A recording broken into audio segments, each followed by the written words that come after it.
получать рассылку о наших новых мероприятиях, вы можете оставить свою электронную почту, вот здесь листочек, ручка, и мы вам будем присылать всю информацию.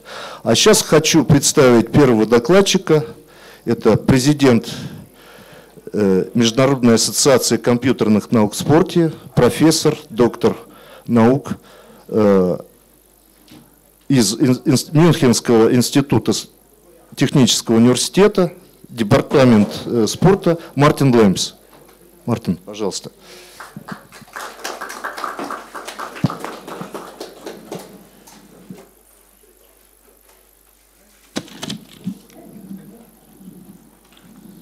So, good morning, everybody. I hope you had a nice day. You appreciate the day yesterday as much as I did. And I want to start this morning with my presentation. It is on mathematical methods and computer science in support of top-level sports. I will talk about support structures, technologies, and give some examples from our work. So, this is my program. And I was asked to talk a little bit about these support structures for top-level sports. And I think this is an important topic. And in Germany right now, I'm a member of a commission that is dealing with this problem. And we want to find out what is the optimum support structure for top-level sports, what scientific support is concerned. And I will present some ideas about that in the beginning. Then I come to the relevant technologies at the moment that we are using and where I see some perspectives in giving support to top-level sports. Give some examples and an outlook.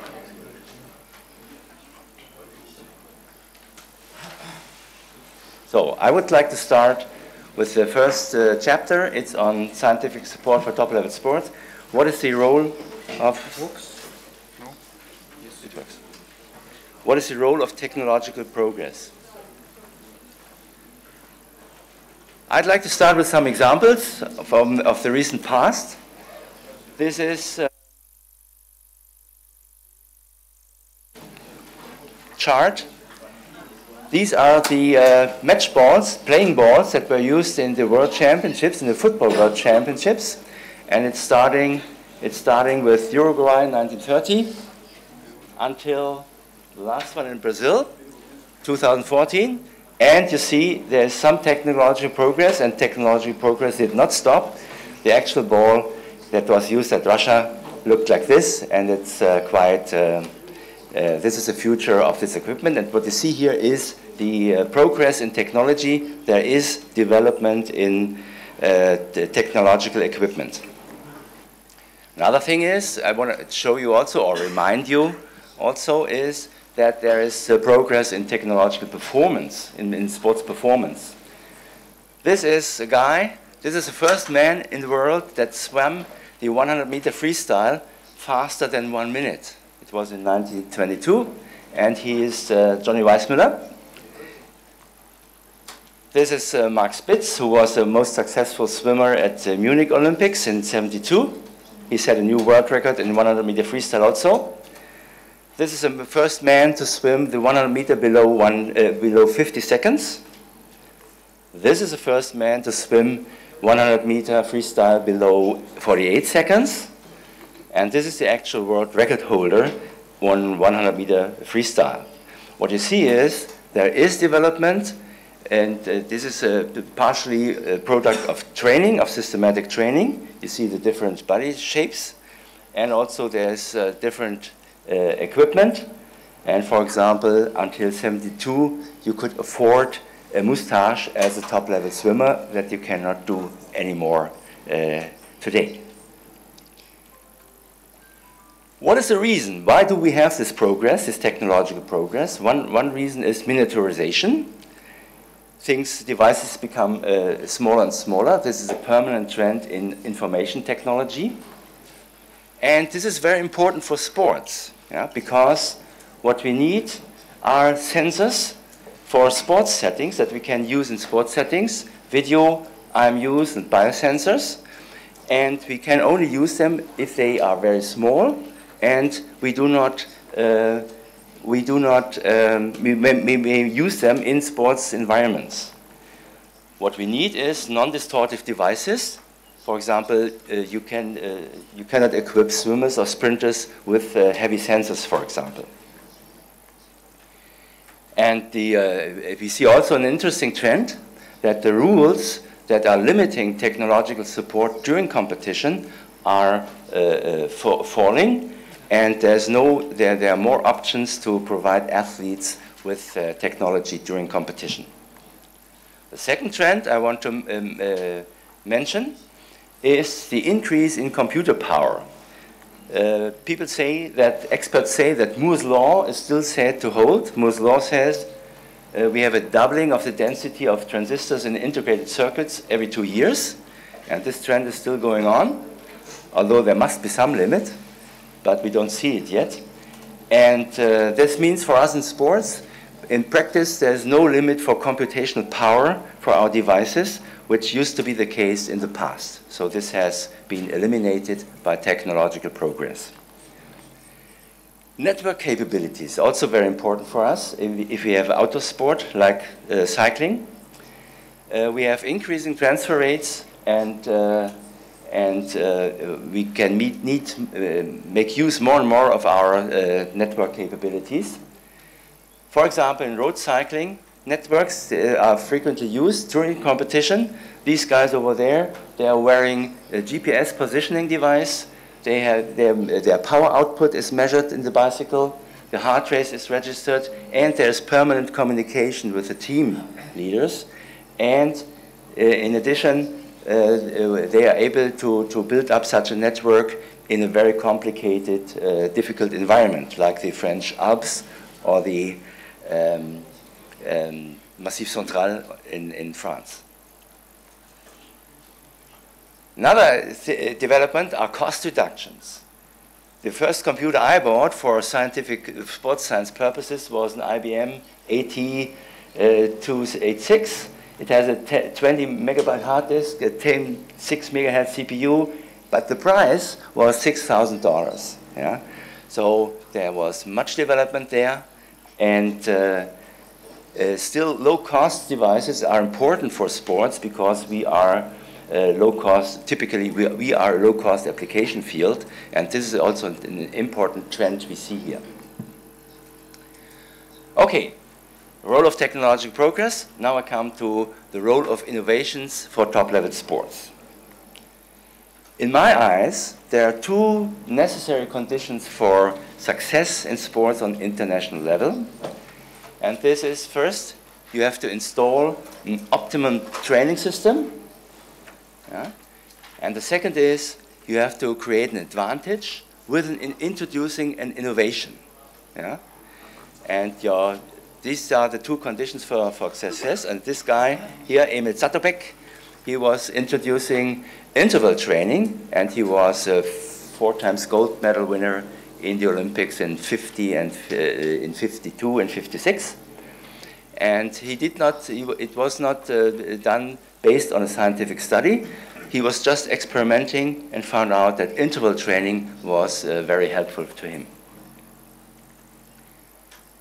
So, optimum training systems, the first condition for success in top-level sports, is my hypothesis is that in principle, that many nations can create an optimum training system depending on their political determination to do so and the availability of resources.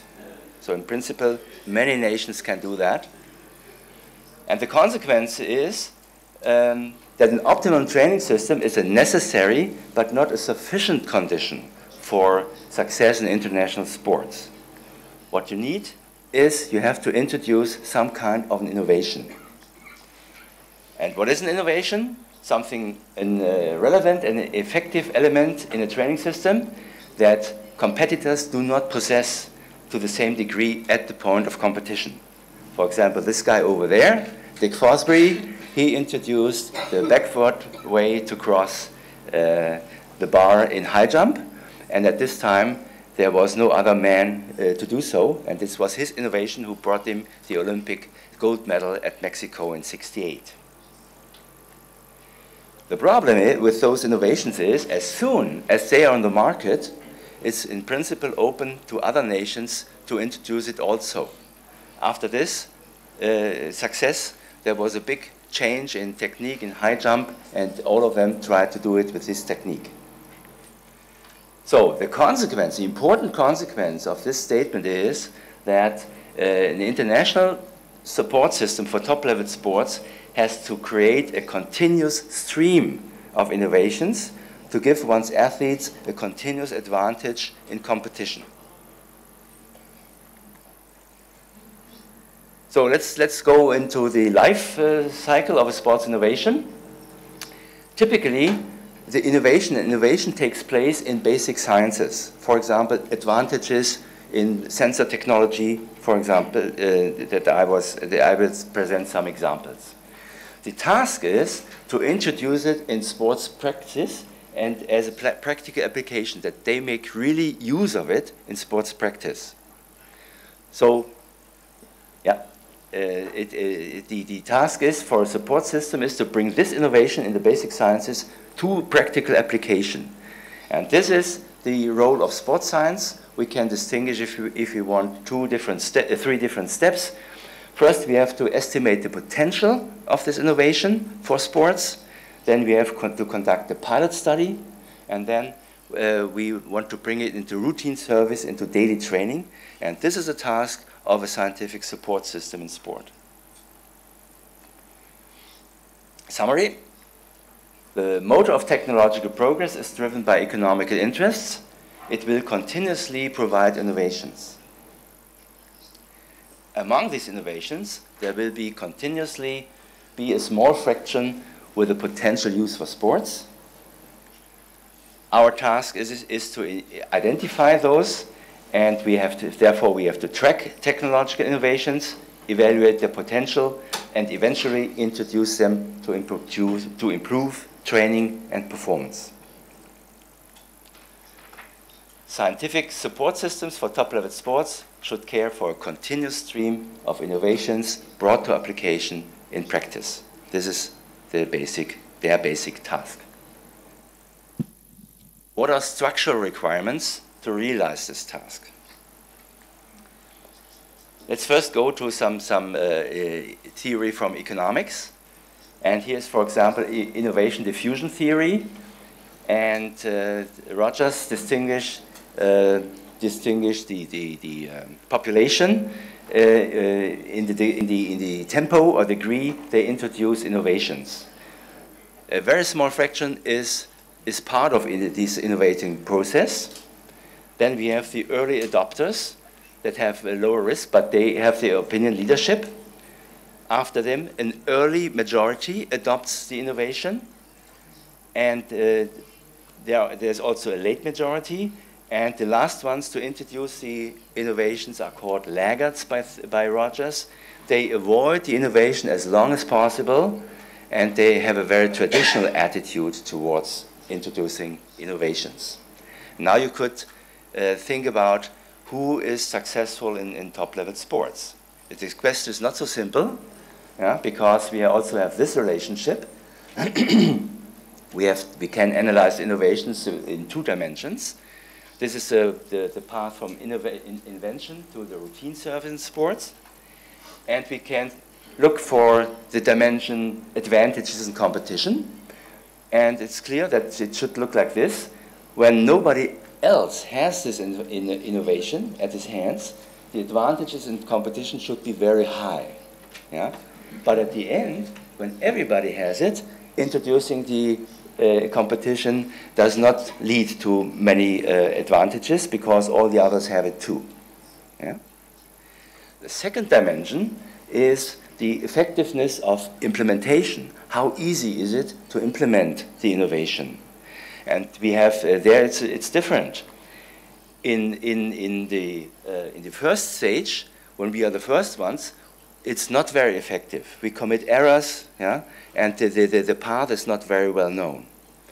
And in the end, when it has become a routine and in other places, we can learn from them, and it's not, it's very effective to introduce the innovation. So a support system must decide when to enter in a new innovation, when to introduce it, and it's a compromise between giving an advantage and being effectively introduced. I distinguish 4 types of innovations in top-level sports. Top-down innovations, bottom-up innovations, international comparison, and between sports comparison. I come to them right now. Top-down innovation is the classical way I mentioned. There is an innovation in the basic science. We have a new algorithm, we have a new way, new sensor, new supporting device.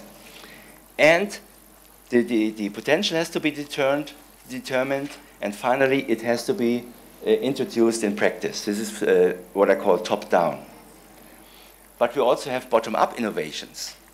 There may occur a demand or a problem in practice, yeah? And now it's up to the scientists to look for a solution in any competent scientific area, and finally to implement this solution in practice. So you see the initiative here comes from practice. It's what I call bottom-up. What is a very successful strategy also is international comparison. What do the other nations do? Yeah? And here are 2 examples. For example, in table tennis, it's an interesting feature to track the ball speed. And there are in some nations, typically, of course, nations that are very good in table tennis, there are projects underway, and they are tackling this problem, and they want to make use for it in practice. They are on this way, and other nations are not.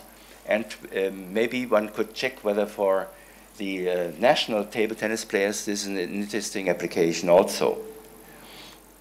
My second application example is competition analysis via image analysis. There are several examples underway. In Germany, for example, we have image detection in swimming for competition analysis. And this technology that is available in computer science may have benefit in many sports. And so it's a good idea to think about whether we may introduce it in sports practice. And the 4th source of innovations is between sports comparison. We see that different sports have different levels of innovations, and so the sports can learn from each other. For example, game analysis with action and position data is very common in professional football because they get this data on a commercial base. And it could, of course, be a model for other sports like basketball and handball and many other sports. Same is with video tactics training. We have very much of it in some sports, and other sports could profit from introducing it as well. Same with other things I'm not so familiar with. Altitude training is in principle a good thing for every athlete, and it could be discussed whether it is introduced in any sports. And of course, talent promotion system. It's a good idea to exchange the experiences more and learn from other sports and introduce innovations that have already been introduced in other sports. What is happening, at least in Germany, this is a bad or not effective development. We have, sometimes we have multiple projects on the same problem. For example, in Germany we have this, to be honest, with ski jumping. We have Nordic skiing, they do their projects, and other disciplines, and also between sports. There could be many synergies if they really would work together and not stay in their, what I call, sports galaxy. You see only your sport, far away from the others, and there is not enough communication. My metaphor for the structure of a sports support system is a gear system. We have the wheel of the basic sciences. It has to be transformed by sports science to scientific service and finally arrive at practice. But as I told you, we also have to make sure that the bottom-up path is possible. And so there is a tight collaboration between those levels of support. And this is a requirement for an effective support system. Summary, structure of support system. It contains basic sciences, sports sciences, scientific service, and sports practice. We have to create a really working system with good communication and information exchange between all parts. It makes available all kinds of innovations to sport practice. You have to build ways to make sure that top-down innovations may happen, bottom-up information, learning from international and national sports as well. And again, it should provide top-level sports with a continuous stream of innovations to have advantages in the decisive competition. Okay, I come to the second chapter of my presentation. It's on technologies for top-level sports. And I don't need to argue very much, and all of us know that this area, mathematics and computer science, is progressing at the highest rate of all technologies. Therefore, this area, mathematics and computer science, may be considered as the most productive basic science for innovations for top-level sports. And some examples we are creating innovations from is, for example, computer vision, where we analyze where we do video-based pattern detection in sports. Machine learning is an important tool where we want to discover rules in large data sets. Sensor technology will be even stronger in the future when IMUs become even more available and biosensors are introduced. And of course, we have the trends towards big data in sports, and what we need is a comprehensive management tools for sports institutions, because typically the support systems now, they work in their silos and do not communicate with each other what we would need in sports practice, because we need information from every source about our athletes. Okay, I just want to give you some examples from my research project, because the presentation is a little bit more formal, and I want to give you an idea what we are doing. We are specialized in a way in the validation of electronic player tracking systems. We do it for manufacturers like Stats Prozone and TrackUp, and we are in contact with FIFA to be part of the certification process for EPTS, hopefully. We develop match analysis software and for Olympic sports like beach volleyball, table tennis, goalball, which is a handicapped sport, and ultimate frisbee will become an Olympic sport, and we are preparing game analysis software for this sport. We do machine learning-based search for rules in beach volleyball tactics. We do sensor-based performance analysis in sprint running. I give an example of that. And we do mathematical model of tactical behavior using, for example, mathematical constructs like finite Markov chains, relative phase, recurrence analysis, interaction analysis, and direct modeling, where I will give an example also. We do experimental research with training methods about the use of information technology, for example, on the effectiveness of video tactics training and the effectiveness of game analysis. And what we are also thinking about is on the design of sports management information systems in professional football. So these are some activities that have to do with introducing technological innovations into sports. And Igor mentioned already, there will be a conference on this, and I'm happy that we have the conference here. And I hope you will join us and see as many as possible of you in this conference. And the purpose of the conference is exactly this exchange between basic science and sports science. And we want to enforce this by our requirements for abstracts. The abstract deadline, by the way, yeah, it's end of the year.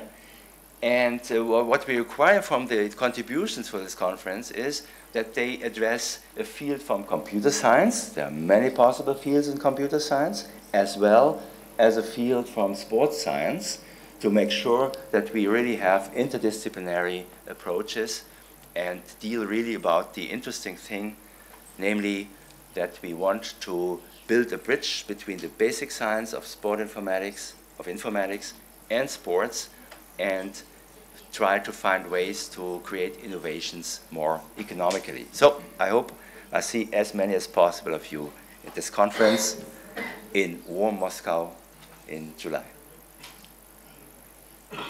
So, 2 examples. First of all, sensor using, the use of sensors to analyze intercyclic speed and sprinting. What is it? We have cyclic sports where we have repetitive motions like rowing and kayaking, and also running, of course. And when we analyze the intercyclic speed, this gives insight in the effectiveness and coordination of cyclic sports. It is used in analysis in rowing, for example, where the cycle time is 2 seconds about, in swimming, where it's 1 second, and Nordic skiing, but not yet in sprinting. And the reason is here because the cycle times in sprinting are very short, and so up to now the quality of the sensors did not make it possible. But technological progress provided us with position tracking sensors that work at 200 Hertz, and so now it has become possible to analyze intercyclic speed. And this is very typical for the process as I mentioned. Technological process has created an innovation, and the innovation has a potential for sports, and it's now our task to exploit this potential for improving the support for top-level sports. And right now we are conducting a pilot study to exploit the potential of measuring intercyclic speed. The study was 16 male and female youth sprinters. They were equipped with a radio transmitter that is not very, very distortive, as you can see. And it was attached to upper back in the pocket of a compression shirt, unless the female sprinters preferred another way to do that. And each sprinter performed 2 maximum sprints. This is a speed curve. You see the red curve. And what you see also is the speed curve, maybe for some of you surprisingly, has these cycles. Yeah? When we sprint, we have a feeling that it's smooth, but it is not smooth. We have, per step, we have a braking and acceleration. And we want to make this, exploit this for diagnostics. We concentrated, and the black line is the general speed curve without the cyclic contributions. And we concentrated on this high-speed interval. And in this high-speed interval, we fitted this model with a cyclic term here and some parameters that give some information about the cyclic structure. And what we found out is, for example, that the amplitude of sprint running is 1.31 seconds at the average for male sprinters and 0.71 for female sprinters. That means it's not a smooth run, it's a run with an up and down with an amplitude of 1.3 meters per second. So, and then we can identify some other properties of this intercyclic speed and try to find explanations, or whether it's good to have a high amplitude or not. And this is very exemplary for the way we try to work. Another example is direct modeling in football. I apologize a little bit for the primitive mathematics that's used here, but it's not about to use very sophisticated mathematics. We want to introduce things that have a practical impact. And here we characterize a shooting opportunity in football with the geometry of the shooting player and defense player. And when they are in this area, within this area, they have a blocking opportunity. And also we can model, we can give a mathematical model of pressure that opponents are creating towards a player. For example, when here's the player with the ball, and there's the goal, and when there's a defender in this yellow circle, there's high pressure, and the pressure when it's more away depends on the angle they have towards the direction to the goal. So, I come to the outlook. This is a glance to the future. This is a science fiction movie. Maybe you know that, Matrix name.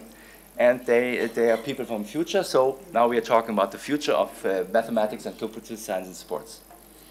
I see it in 4 areas: data processing and analysis, communication, presentation and visualization, model building and simulation.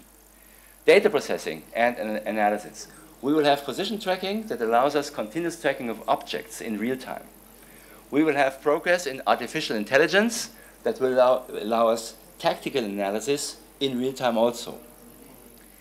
Visualization, virtual reality will allow training versus simulated opponents. We will have new display technologies that will provide the athletes with information, much more during the competition, which is much more than we are capable to do right now. Communication in sports, we will have sensors that interact autonomously. Data will be provided in real time to coaches, athletes, spectators, and media. E-learning will replace the traditional methods of learning in student and coach education. Model building and simulation in sports, we will be able to simulate human movement almost perfectly based on individual full body anatomical data. We will be able to simulate vibrations and fluid dynamics of sports equipment and athletes very close to reality. Robots will move like humans and act as training partners in the future. And simulation of training measures will replace training experiments and trial and error. Maybe. We will learn about this in the next presentation. My take-home messages. Technological progress is an ever-running driver for innovations in sports. Most important innovation in sports will involve mathematics and information technology. To introduce these innovations in practice, a supply chain must be successfully established, including basic sciences, sports sciences, and sports practice. And the interdisciplinary field of sport informatics and mathematics will play a crucial role in this chain. Thank you very much.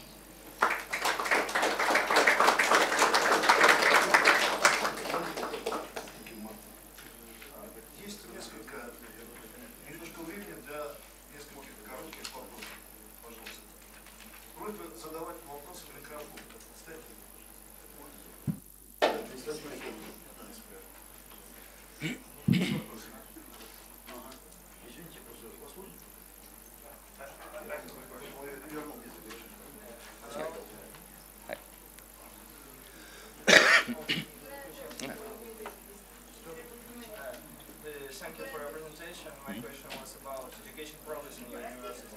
Could you say something about education progress? Yeah, this was, I mean, sport informatics is a really broad field. We are interested in each application of informatics in sports, and this is also the educational programs. E-learning is also an important part of it. Yeah, and we see a trend that more and more of the instruction we have e-learning, and there are many programs that are still going in this way, and this tendency will increase in future also. Yeah, and maybe it's a good idea because it has really big advantages when you do blended learning, blended coach education, compared to bringing the coach to one spot, instructing them for a week or so, and then they go out again. It would be a good idea that they have the opportunity to discuss their problems when they are working at the problems, and they can do that when they are connected via internet, for example. Vinogradov Mike, Russia. Many thanks for your presentation. I have one question for you about added reality. What is your opinion about potential of this technology? Let's say if coach put some glasses and see trajectories, some data directly to these glasses to make decisions, or thanks. At least, thank you for this remark. These are very interesting options. Yeah. For example, imagine the problems when a swimmer is submerged and there's no communication possible with him. Yeah? But when he has this augmented reality in his glasses, you can give him intermediate times, you can give him even instructions, yeah, to improve the technique, and he can keep swimming. Yeah? And this is very, very interesting. Yeah, so there are very interesting options, and the message here is you have to go this path from the innovation, yeah, to bring it into work and then to introduce it in practice. And the augmented reality is a candidate with very much potential for supporting us in sports. Yeah. Ламес, да? Извините. Добрый день, Мартин Ламес. Я вот по такому вопросу, я хотел вас спросить по поводу спринта, который вы показали. Вот, ну, девушка бегает, там у нее максимальная скорость показали 8,86, которую вы там делали, можно все это делать гораздо проще. Вопрос в другом. Вопрос в том, что вот она бегает, вот у нее должна быть какая-то перспектива у этой девушки для того, чтобы дальше как-то развиваться.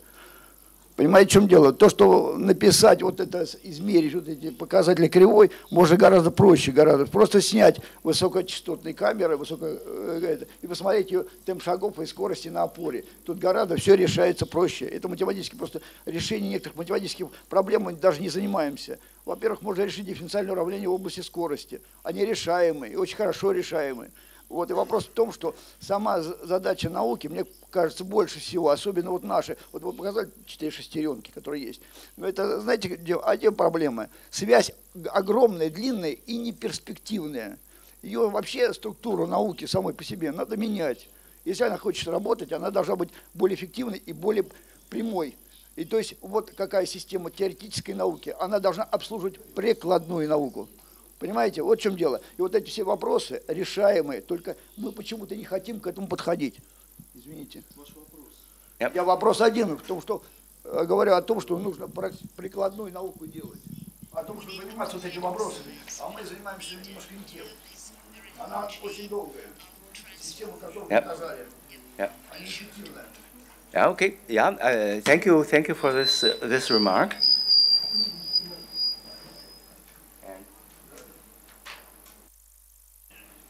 And in a way, we are talking about the same thing. Yeah, you are talking about how to make use of it, of these innovations in practice. And I agree. This is the basic thing.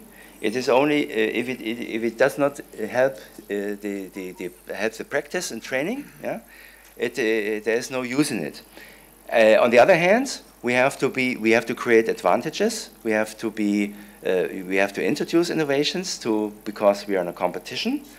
Yeah, and also it's very important what you addressed also, that we enable the coaches to profit from those innovations. And one very important thing is that they understand what is going on. For example, in sprinting, there's no doubt that the contact time of the foot is very important, yeah? And we will be able to measure it. And now we have, and it's all about drawing consequences for training, yeah? And what can we tell the coaches? What is good? What is bad? How do they make a good diagnostics of it, and finally, how can they improve the sprinters with this information? And this is very much the problem we are talking about when we are talking about scientific support in top-level sports.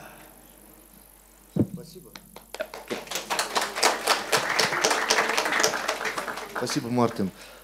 Хочу вам представить следующего докладчика, доктора профессора Тири Буссо из Франции, основоположника математического моделирования в спорте, модели которого работают за рубежом, и, к сожалению, эти модели у нас использует только один тренер, Михаил Виноградов. Он здесь задал вопрос. Пожалуйста, Тири.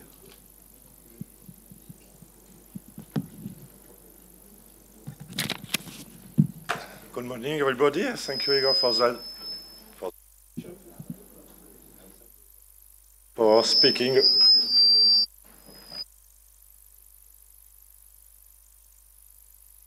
Sorry. So my talk is about the models of training, of physical training. I will try to present some methods used now to quantify the relationship between the training loads and the performance. To introduce the subjects, the first point is the effects of exercise. We try to quantify with the models. The effects is only the effects on performance. We try to describe the dynamics of performance after training loads and with training.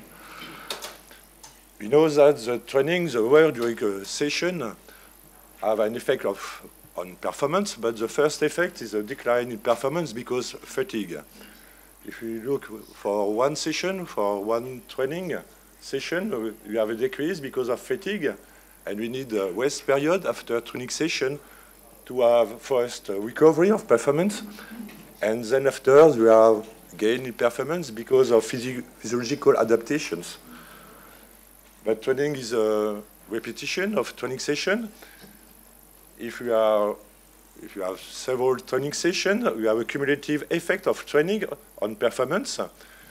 And if the rest duration between training sessions is sufficient, we can have a progressive increase in performance. But if the rest between training sessions is not sufficient, we have a decline in performance because of persistent fatigue. It is overtraining. But we know that it can be reversed by reducing the training. It was a topic presented yesterday by Inigo Murica. If we reduce training after overtraining, we can have a cumulative effect of training we yield to gain in performance. After overtraining, we reduce training, we have a peak in performance because of overreaching, because of super compensation, and is the idea is used for the taper period to peak performance. So what use the models? The models, the idea is to quantify the dynamics of performance, is to find the relationship between the doses of training because volume, intensity, or frequency, and to find the doses of training to maximize performance. The model tries to describe these dynamics of performance after training. So the second point to introduce the subjects is what is a systems model. A systems model comes from a systems theory and attempts to abstract a dynamic process into a mathematical law. With systems theory, you can to describe the dynamical process using a system which is characterized by at least one input and one output. The output corresponds to the system's response to the input. The mathematical model tries to define the mathematical law. It's called a transfer function, which relies the output to the input, so which characterizes the behavior of the systems. But we need also parameters, model parameters, and the model parameters are estimated from observation. We need actual data, real data about input and output to estimate the model parameters. So how use systems model in physical training? The first study is this publication from Eric Bannister and his group in 1975. Is the first study to propose a systems model to describe the response to training, the relationship between performance and training. First, we'll see the assumption of the model of Bannister. First, Bannister proposed to use only one input for the training and one output for the performance. For the performance, is easy to understand. The performance is a single variable, but it's more difficult for the training input. Training input is a mix of different kinds of exercises, and we need to compute the training input, the training load, in a single variable which aggregates all kind of exercise done during a training session. So a great limitation of this model is to use one input, so one training load, which include all kind of exercises done during the training session. In model studies, there were some different methods used to compute the training input, which use the volume of training, intensity of training. For the volume, we can use the training time or distance. It's generally the case in endurance sports. We can use the number of repetitions in strength or power sports. For the intensity, we can use several variables, physiological variables, internal variables, like as heart rate or the targeted blood lactate. We can use also external variables, like the speed for locomotion of the power, or we can use also perceived effort. In team sport, we use often the weight of perceived effort for a session proposed by Foster. It's typically used in team sports. But we have different kind of exercise during training session, and so we need sometimes to weight the different kind of exercise or according to intensity using weighting factor to produce one single matrix to compute the training loads.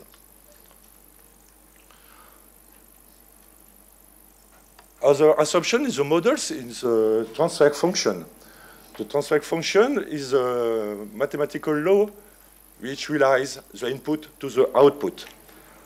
Bannister proposed to use a system which operates with two antagonistic components, one acting positively on performance.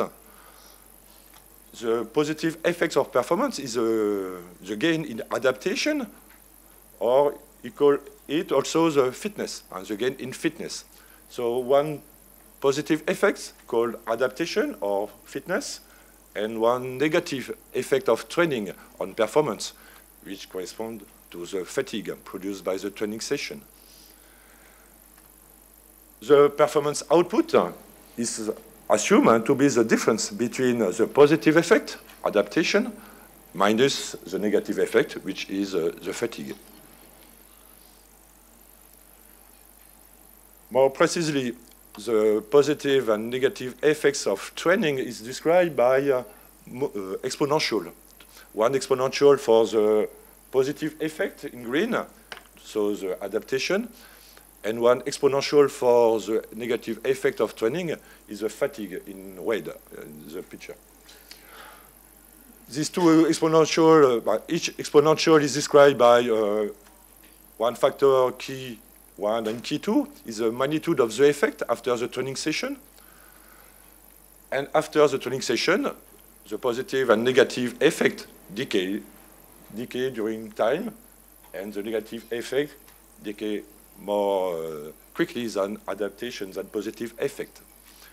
The speed of decay is described by time constants, tau 1 and tau 2 for respectively positive and negative effect. Since performance is the difference between positive and negative effect, the difference between these two curves, which are the impulse response to the training session, give on the right the change in performance after the training session. If training session produce more fatigue than adaptation, we have a decrease in performance. Is here, decrease in performance. But if the negative effect decrease more quickly than the positive effect, we'll see that the performance go up to the starting level. So it's a recovery. The time to recover after the training session is noted Tn. So it's the time needed to recover from the training session. And after recovery, we have a performance greater than its starting level because the adaptation and the peak performance is obtained at a time noted Tg. After Tg, the athlete lost his adaptation and the performance go back to its starting level. So the assumption of the model of Bannister produced this impulse response of performance to one training session, which reproduce the theory, decrease of performance because of fatigue, recovery, and adaptation, which lead to improvement in performance. Of course, training is a repetition of training session.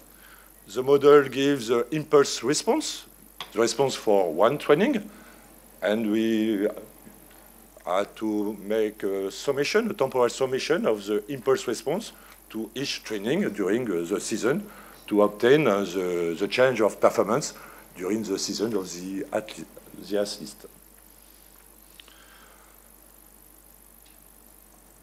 The next point is the estimation of model parameters. I said that the model parameters are estimated from observation. We need to collect data on training to have a method to compute the training load, the training input of the system. And to estimate the model parameters, we need to know also the output to measure the performance. It's the blue points on my figure. And the model parameters are obtained by fitting the curve of the model to the observation, to the actual performance. So we need data on training and on performance to apply the model and to obtain the model parameters. We can do statistics to test the goodness of fit and to test the validity of the model, maybe for comparing different models. But this estimation from observation shows that to apply the model to one sport, we need to have methods to compute the training input and to have methods to evaluate frequently during the season the performance capacity. So these 2 points, computation of training and evaluation of performance, are two issues, very important issues for be able to apply the model to one sport. And it's a big limitation in the application of the model. So what are the applications of the model of Bannister? One important issue was presented yesterday by Enrico Morica for explaining the process during taper. It is this study on elite swimmers. Since Enrico presented this work yesterday, I go to the conclusion. The process of taper is explained now, is accepted by the idea that the athletes peak performance during taper because the reducing of training dissipate fatigue without compromising adaptation. It is the reason of the peak performance during taper. But this explanation of taper comes from the model of Bannister, from the idea to use adaptation and fatigue as two antagonistic components on performance. So the better understanding of taper process come a little from the model of Bannister. Another point with the model of Bannister is to compute the optimal duration of taper. Here is the impulse response to one training session for the performance. You see that we need Tn days to recover of performance and Tg days to peak performance after the training session. The model study of Fitz-Clark from the group of Eric Bannister explains that the taper will be efficient if the taper is long enough to recover from past training. So the taper should be greater to Tn for reducing fatigue from previous training. But the taper have to be not too long for avoiding to lose adaptation. So the best duration for taper is lower than Tg for maintaining adaptation from past training. So the conclusion of the study of Fitz-Clark is to say that the optimal duration for taper is between Tn and Tg. So for the elite swimmers from the previous study, the optimal duration of taper would be between 2 and 4 weeks. So with the model outputs like Tn and Tg, we can give some information about optimal duration and maybe some individual recommendation if there is difference with these values, these estimates.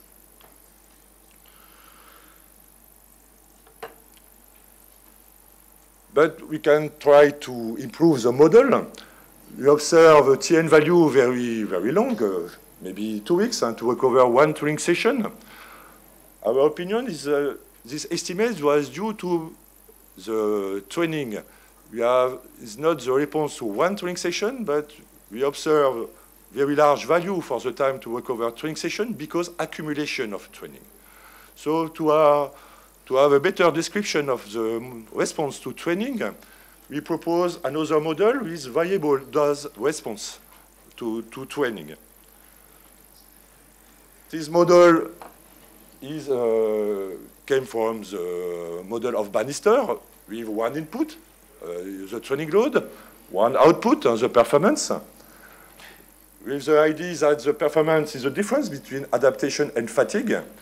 But the idea was to introduce another parameters, another time decaying function to describe change in the fatigue production by one training session. We introduce another parameters to simulate, to give an increase in fatigue induced by one training session with, according to past training. With a repetition of training session, for one given training dose, you have an increase in fatigue produced by the training, and increase in the time needed to recover of the training session. Otherwise, if training is reduced, the athlete recover his tolerance to training with the inverse process, with reducing training. With this model, we can compute a relationship between the dose of training and the performance. This relationship has this shape with optimal training, which gives a maximal performance if we repeat every day the same training dose. So it's not the case with the model of Bannister. And this model can simulate also the response to taper. Can simulate the response to taper. Here on the right is a computer simulation showing that with regular training we can have a constant performance with little variations. But with overtraining, there is we can have a decrease in performance. And the taper, the reduced training, allow to recover the initial level and could be, we hope, to reach a value greater than the starting level. So this model can simulate the response to taper very well. So the next step was to use computer simulation to try to find optimal training for the taper period. Fitzclark explains that there was optimal duration for taper. Maybe we can to re-examine this idea. So we use computer simulation to determine how optimize training reduction during taper before a target date for a competition. We have the model. We need parameters to calibrate the model. We use data from swimmers to estimate the model parameters, to calibrate the model, and after we did computer simulation to simulate different training to find the better taper to maximize performance. We simulate taper after regular training without OT and with an overload before the taper with 20% increase in training load during 28 days before the taper. The computer simulation gives data on the optimal reduction of training, near 65% for the swimmers, and give information on the optimal duration, near 2 weeks with regular training before the taper, and 1 week more with overload before the taper. The same work was done in gymnasts. So the model was calibrated with parameters obtained in a group of gymnasts to do also computer simulation and to determine the optimal taper for in this sport. So the number is different and specific to the gymnast and maybe the level also of the athlete. We find difference in the optimal reduction, 40 to 50%, and the optimal duration between 24 days to 32 days, according to the training before the taper, with an increase in duration with overload before the taper. I show you 2 examples in swimmer in gymnastics, but what sport have been used in this model study.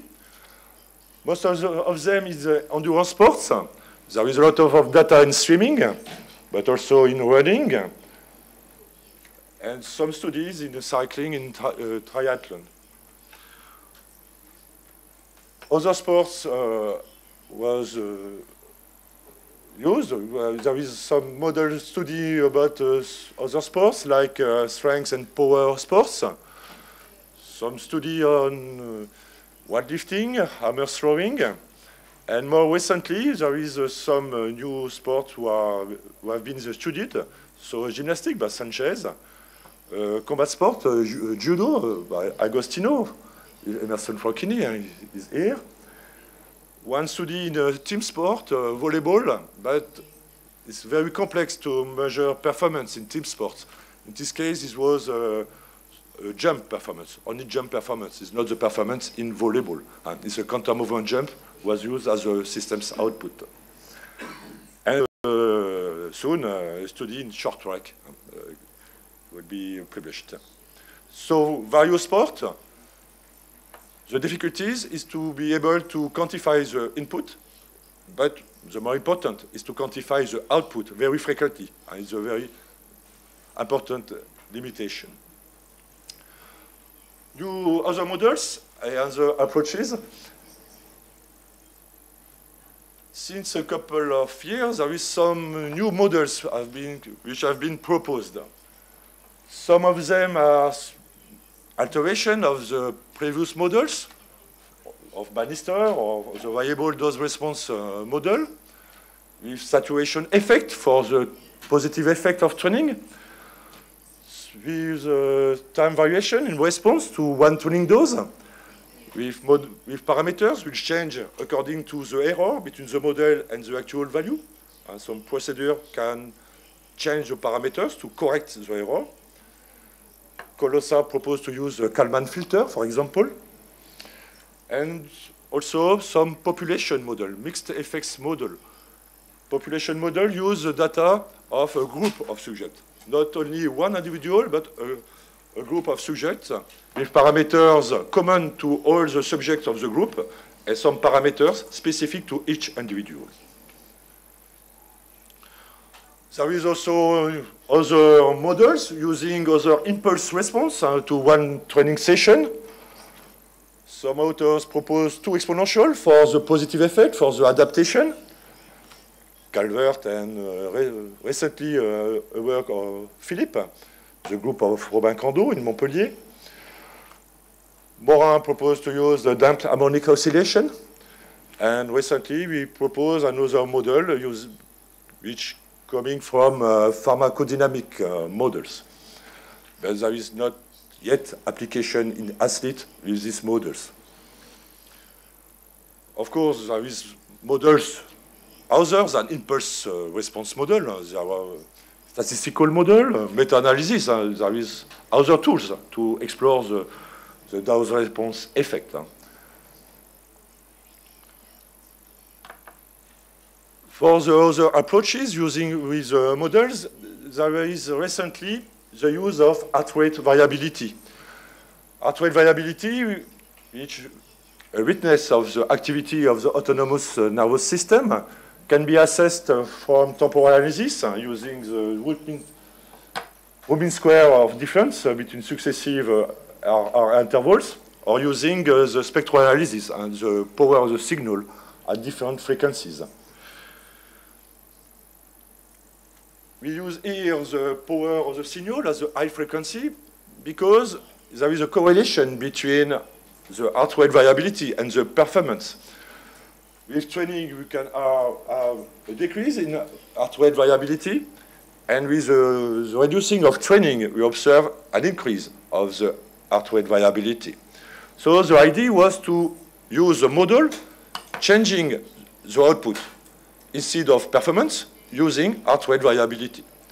So here we see that the model, the 2 models of Bannister, the model with the variable dose response, apply to both performance and heart rate variability.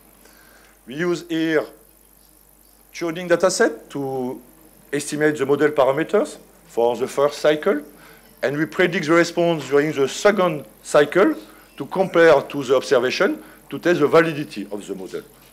Is another approach. Why using heart rate variability? Because heart rate variability can be measured very frequently and easily in athletes. It's more difficult to test performance very frequently. So using heart rate variability could be a solution to solve the problem of using very frequently performance evaluation during training.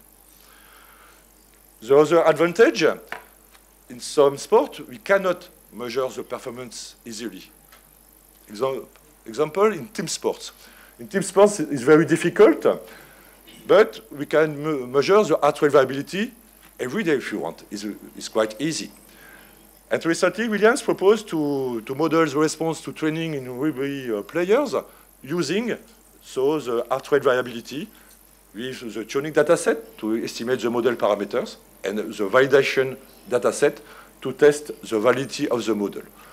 So the heart rate variability is a good alternative to the performance measurements to apply the model. It is important to note that it's a work of Chalancon that the optimal duration of taper obtained with the model of Bannister with the performance as the system's output, or HF, the heart rate variability for the system output, give model parameters with Tn value and Tg value well correlated. So the conclusion, the information about optimal taper with performance is the same for the swimmers. It's the swimmers than using heart rate variability. So maybe it's a solution in the future to replace performance by another variable like heart rate variability.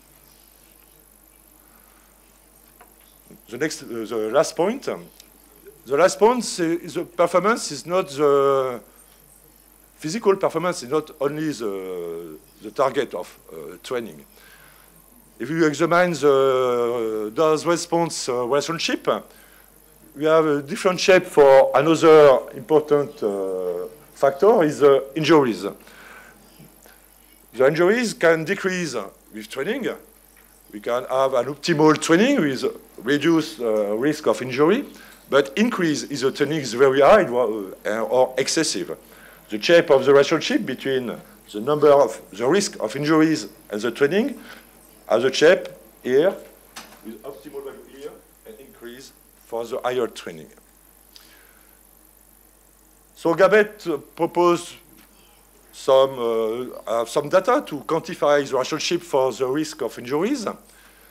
And his idea is the performance of a team is dependent of two effects of training. The positive effect is the gain in fitness, but the negative effect in team sport is the number of injuries. See, if some players are injured, the team performance will decrease. So the idea was to say that the training should solve two problems: to increase training to gain in physical fitness, but not too much to limit the risk of injury.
Модель это только дозовый эффект и результативность, связь вот этого. Невозможно привнести сюда другие параметры. Ну, может быть, где-то у Калмана и других моделей что-то есть.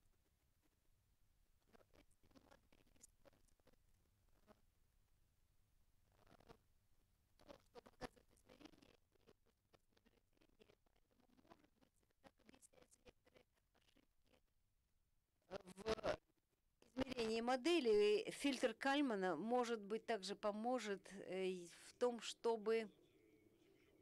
Но почему мы расходимся с измерениями? Но фильтр Кальмана или другие фильтры могут, помогут избежать этой ошибку.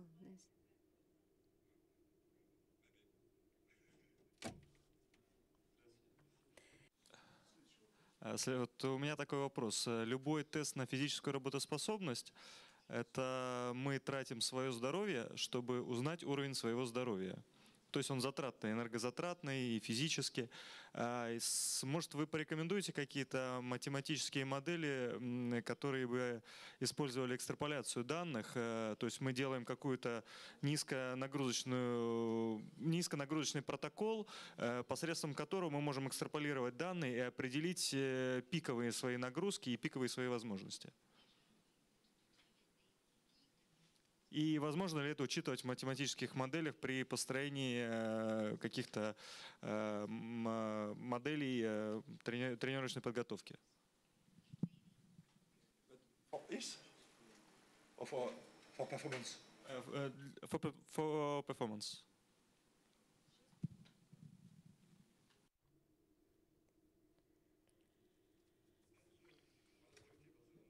Одна из целей модели, когда мы моделируем эту ситуацию, найти оптимальный характер тренировок, оптимальный режим тренировок. Но есть некоторые ограничения в предсказаниях. Но я имел в виду... Не получить. Мы можем проводить тренировки, мы можем сделать компьютерное моделирование, но только в определенных рамках. Потому что с моделями всегда у нас оптимально. Нам нужно иметь очень длительный период тренировки. Нельзя тренировку провести... Вы знаете, нельзя провести тренировку на каком-то низком уровне и потом умножить на 10 и считать, что это все улучшится в 10 раз. Мы строим кривую, и мы не знаем, правильная ли наша модель. Поэтому нам необходимо все-таки иметь какой-то диапазон тренировок. И если мы выйдем за пределы этого диапазона, ну, в общем, мы можем тогда убедиться в том, что модель правильная. Если говорить о периоде пред соревнованием, то если мы говорим, мы, например, моделируем 20% увеличение, потому что мы знаем, что вот этот диапазон уже у нас присутствовал. Мы знаем, что, может быть, результативность будет лучше модели, а может быть и нет, потому что тут, вы знаете, тут очень трудно найти эту оптимальную нагрузку при тренировке, потому что здесь есть ограничения. Мы должны очень осторожно подходить к таким предсказаниям.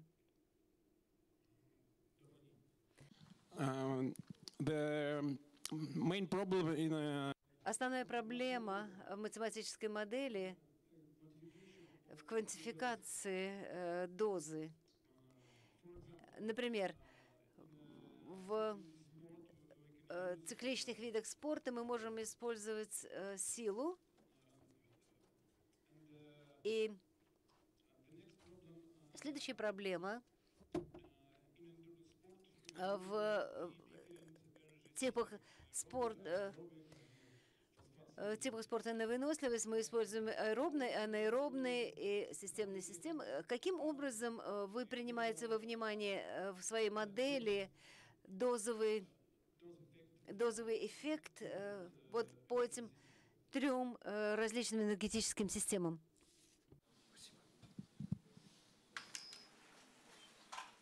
I agree. Да, я согласен, это большое ограничение. У нас на входе только одно значение. Аэробное, неаэробное. На данный момент это невозможно принимать во внимание.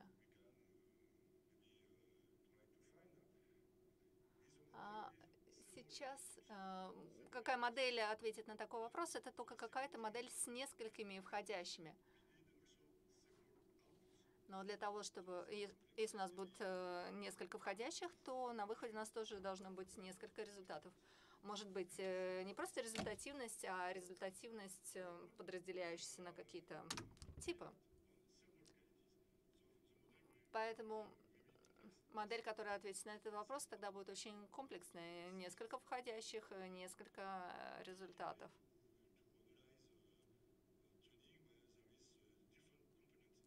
Это, наверное, будет единственным способом проанализировать вот такие разные типы тренировок, типы упражнений.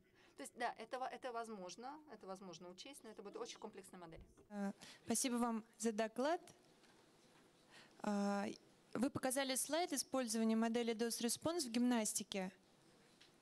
Первый вопрос, какая была там, да, гимнастика спортивная и художественная, и второй вопрос, какие можно параметры вложить в модель dose-response для художественной гимнастики?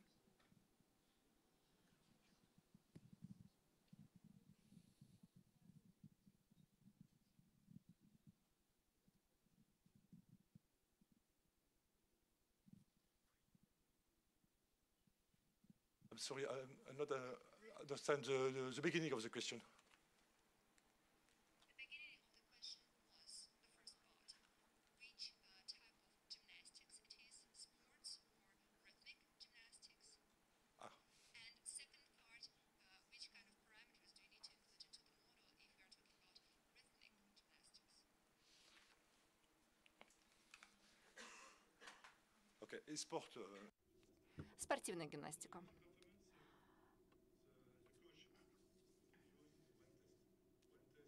Мы используется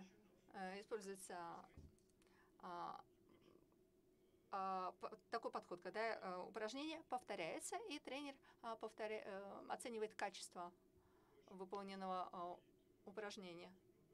Я не помню, сколько там было попыток. Да, тренер просил, там, не знаю, 5-10 раз, 5-10 повторений упражнений сделать, и смотрелось на качество.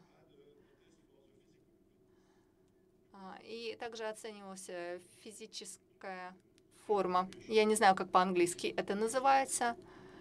Видимо, подтягивание за определенное время. И рассчитывались баллы, и таким образом по гимнастике были сделаны расчеты. Значит, количество упражнений в рамках одной тренировки учитывалось. И также упражнения были разные, да, по сложности.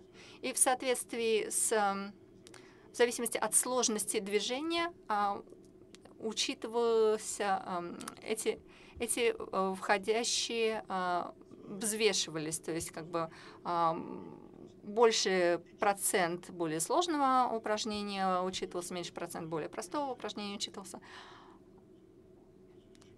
И это применяется ко всем упражнениям гимнастов.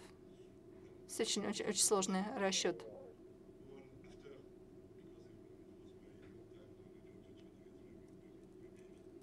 Да, это была очень-очень большая нагрузка.